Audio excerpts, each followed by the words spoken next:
D'entrée de jeu, je voudrais dire ceci. Si le rapport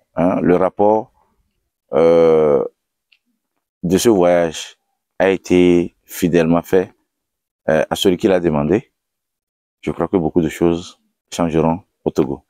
Je crois que il y aurait plus des invectives tout le temps, des accusations par ici, par là, que le régime a fait ceci, l'opposition a fait tel, vous comprenez. Il y aura plus ça, puisque il y aura vraiment un vrai débat politique dans ce pays. Un vrai débat dans ce pays. Ça, d'entrée de jeu. Je peux dire que c'est la conclusion, mais maintenant je reviens. Quant à ceux qui pensent que si vous faites partie d'un voyage de parlementaires ou d'une équipe qui comporte des parlementaires, vous êtes un vendu, vous êtes un acheté, bon, ils ont quand même le droit de penser ce qu'ils veulent, mais je voudrais leur dire que moi, Ounyar Kwasivi, je suis conciliant, je suis très ouvert, mais mon intégrité compte beaucoup pour moi. Vous comprenez? Même si on me donnait 1 milliard, je peux prendre, mais mes convictions ne changeront pas. Vous comprenez? Mes convictions ne changeront pas. Mais je voudrais attirer l'attention de l'opposition togolaise sur un fait. Les injures, les calomnies, tout le temps, entre nous opposants, ne font qu'affaiblir la lutte. Vous savez, les gens ont échoué à beaucoup d'endroits, mais je voudrais dire ceci. Nous sommes arrivés, nous étions aux élections locales. On a gagné les élections, on a été déclaré élu. On est parti aux élections législatives. On a gagné les élections, nous avons été déclarés élus, et au niveau des législatives et au niveau des régionales. Il faut que des gens, au lieu de chercher à insulter, nous contactent pour voir comment vous faites le travail et vous arrivez à réussir. Au lieu de rester dans les bureaux, sur les réseaux sociaux, insulter les gens, dire du n'importe quoi sur des gens.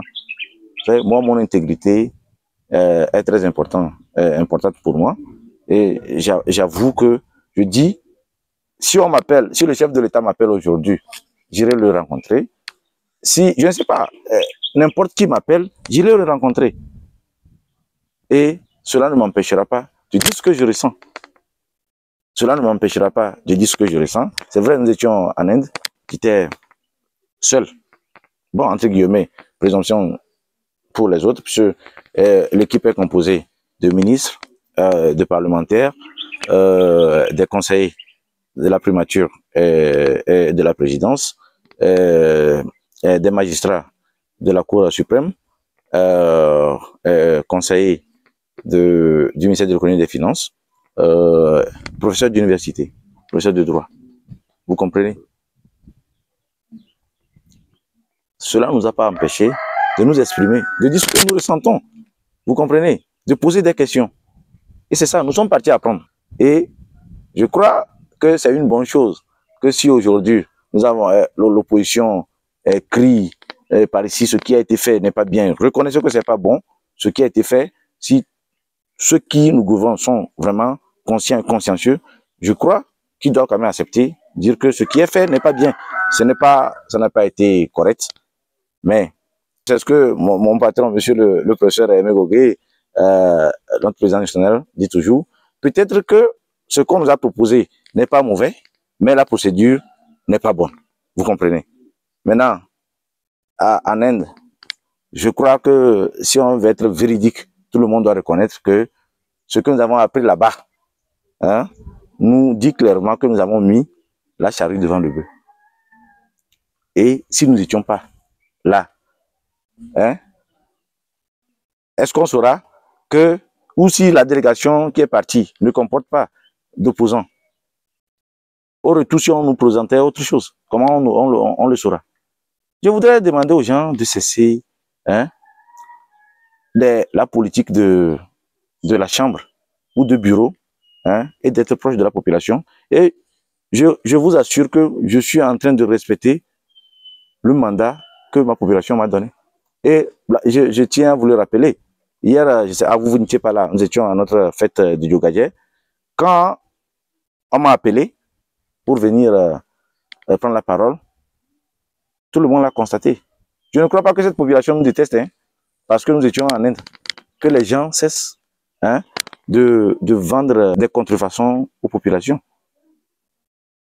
Moi, je vous dis, je suis en train de respecter ce que ma population m'a dit. Et je vous assure, après les élections, après la proclamation des élections, quand ils s'étaient agi de ne pas aller, les gens m'ont interpellé à la radio, directement au téléphone. Nous vous avons voté pour siéger. Ce n'est pas pour faire la politique de la chaise vide. Et ce principe sera respecté durant les 6 ans. Partout, on m'appellera pour représenter le Togo, pour agir au nom des Togolais et surtout au nom de ma population. Je serai là. Nous devons faire ce qui est bien, pour ce qui sera bénéfique pour le peuple et non pour nos intérêts personnels. Ce qui sera bénéfique pour nous-mêmes, c'est ça ce que vous voulez. C'est ça. C'est très important. Même s'il y a des rétributions, s'il y a des... Sûrement, vous allez en mission, il faut qu'on vous prenne en charge. Même à la commune, nous allons en mission, on est pris en charge. Et c'est quoi de plus normal? Pour dire qu'on est parti en mission, donc vous avez été payé pour... Quand vous allez en mission hors du pays, vous devez être... on doit vous payer le billet d'avion, vous payer l'hôtel, vous faire manger. C'est ça. Et également dans nos communes, c'est ce qui se fait. Si j'ai une mission à l'État ou à Palimé, le carburant m'est payé, puisque le maire, être maire, c'est déjà un sacrifice. C'est un sacrifice et c'est pas vous qui allez prendre votre argent de poche pour subvenir à tous ces besoins-là. Non, c'est la population qui vous a porté, qui vous prend en charge. Et également, quand vous êtes député, ces charges-là sont au dos du contribuable ou des Togolais. Donc, quoi de plus normal?